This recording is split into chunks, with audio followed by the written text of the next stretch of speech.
Hello, ഇന്ന് നേരത്തെ ജോലിയൊക്കെ കഴിഞ്ഞു.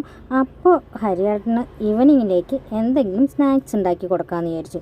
ഞാൻ കുറച്ച് ദിവസങ്ങളായി ഒരു ശ്രീലങ്കൻ ലവേരിയ ഉണ്ടാക്കിയാലോ എന്നുള്ള ആലോചനയിലായിരുന്നു. എനിക്കാണെങ്കിൽ വീഡിയോ എടുക്കുകയും ചെയ്യാലോ. അപ്പോൾ അതിനായിട്ട് കുറച്ച് തേങ്ങയും ശർക്കരയും അതുപോലെ കൂടെ കുറച്ച് ഏലക്ക പൊടിച്ചതും ചുക്കും കൂടി ചേർത്ത് നന്നായി കുഴച്ചെടുത്തിട്ടുണ്ട്.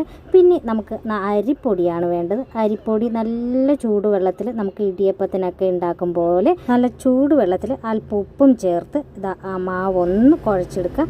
ഇനി എന്താ, നമ്മൾ ഇടിയപ്പം എങ്ങനെയാണോ ഉണ്ടാക്കുന്നത് അതേപോലെ തന്നെ നമുക്ക് ഒരു ഇല വെച്ച് അതിലേക്ക് കുറച്ച് വെളിച്ചെണ്ണയോ നെയ്യോ തടവി ഇലയിലേക്ക് ഇങ്ങനെ പീച്ചി കൊടുക്കാവുന്നതാണ്.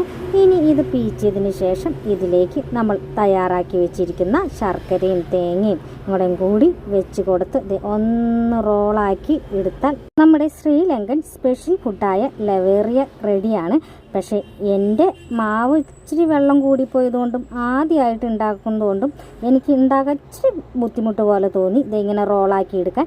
പിന്നെ ഞാൻ എന്ത് ചെയ്തു, അന്ന് സമയമില്ലാത്ത സമയത്ത് ഇതിന് മെനക്കെടണ്ടെന്ന് വെച്ചിട്ട് ഞാൻ ബാക്കിയുള്ള മാവെടുത്ത് ഇലയട അങ്ങ് ഉണ്ടാക്കി.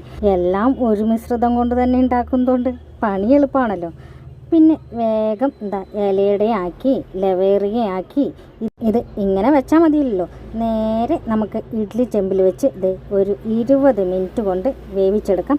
ലവേറിയ ഞാൻ ആദ്യമായിട്ട് ഉണ്ടാക്കുന്നതാണെങ്കിലും സംഭവം സെറ്റായിട്ടോ, അടിപൊളി ടേസ്റ്റാണ്. അപ്പോൾ നമുക്ക് കോഴിക്കട്ടയും ഇലയടയും പോലെ തന്നെ ഒരു ടേസ്റ്റ്, അതേ സെയിം ഐറ്റം തന്നെയാണല്ലോ. അപ്പോൾ എല്ലാവരും ട്രൈ ചെയ്ത് നോക്കുക. Bye bye.